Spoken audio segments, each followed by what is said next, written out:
वक़्तु पंहिंजी रफ़्तार सां गुज़रंदो रहियो ऐं बाबा साईंअ जी चादर में शिव शांति आश्रम हेठियां समाज सेवा जे कमनि में बाबा साईंअ जे इन्हनि वचननि जे करे वाधारो थींदो वियो।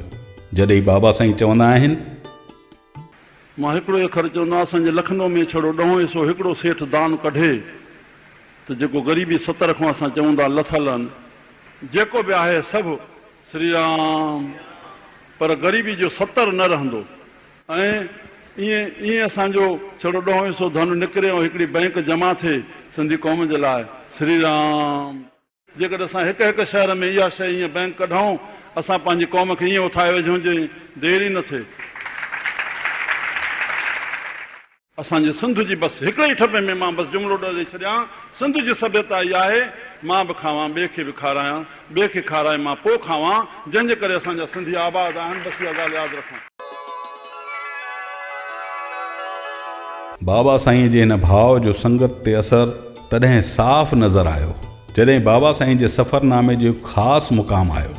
सन 1995 में सखी बाबा आसूदाराम साहिब जन जी जन्म शताब्दीअ जो शिव शांति आश्रम में वॾो आयोजन थियो।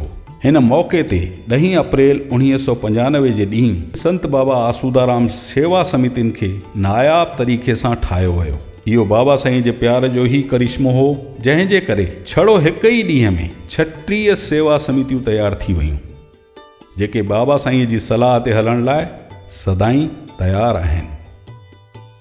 सखी बाबा जी जन्म शताब्दीअ जे हिन मौक़े ते रुहानी अलख जॻाइण लाइ हिंद सिंध जे 101 शहरनि में बाबा साईं जे सत्संगनि जो कार्यक्रम रिथियो वियो। असांजो आचार्य विनोबा भावी, जंहिंजो 100 वर्ष अब्बास जनीन जो 85 में मल्हायो वियो, उनजो बि 100 वर्ष मल्हायो वियो। असां 2 गाॾियूं भरिजी आहियूं। मां सत्संग पियो कयां, बसि पूरो थियो, हुनखे माइक ॾिनोसीं, न को ॿुधायोसीं त आश्रम जी छा विशेषता आहे। मां डॉक्टर श्यामलाल चयो, उनजो स्वागत हुते आहे, उहो साल निकिता भ्रमण ते आचार्य जे लाइ। भाई तूं हुनखे ॿुधायो छा? श्यामलाल ईंदो बि कोन्हे, चए मां त कुझु कोन ॿुधायो, मां ख़बर ई कान्हे आश्रम जी वधीक तव्हां छड़ो मिलंदा हो। त हुनखे ॿुधाए बि कोन वियो ऐं हुननि उन में छा भरियो आहे, एॾा दिमाग़ वारा जो बसि उन थोरे घड़ी में जेकी झटे विया उहो सभु लिखियो, कीअं सूक्ष्म रूप सां उन खे सॼो वर्णन करे और इहो लिखियो त व्यसन छॾिणो अथव। मां चयो हुनखे कंहिं ॿुधायो त असां वटि इहो उपदेश बि हलंदो आहे। मां चयो हुनजे पुस्तक में लेख लिखजी आयो आहे की उन में 7 विषय, उन किताब में 6 विषय उहा आहे जेका मुनो पनो, हेतिरो पुस्तक आहे उनजो मुनो पनो भरियल आहे। तो शिव शांति आश्रम पे जाओ और सभिनी आश्रम वारनि खे, भारत जे आश्रम खे चैलेंज कई अथई, मां किताब ॾियांव तव्हांखे, त व्यसन छॾिणो अथव तो आश्रम तो सिखो वञी। आश्रम जे भारत जे आश्रमनि खे चैलेंज कई अथई।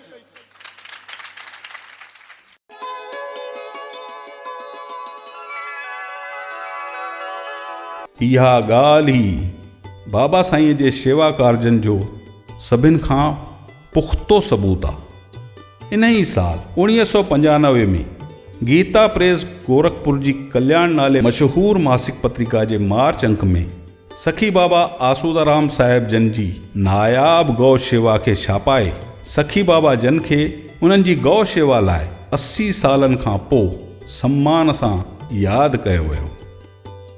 साल 1996 में बाबा साईं जी ॾोहिटी हर्षा देवीअ जो जनमु थियो, जंहिंखे बाबा साईं संगत लाइ सखी बाबा जी जन्म शताब्दीअ जो वरदान चयो। हूअं त हर्षा देवी सांसारिक रूप में बाबा साईं जी ॾोहिटी आहे, पर बाबा साईं उनखे पंहिंजी माता स्वरूप मञींदा आहिनि।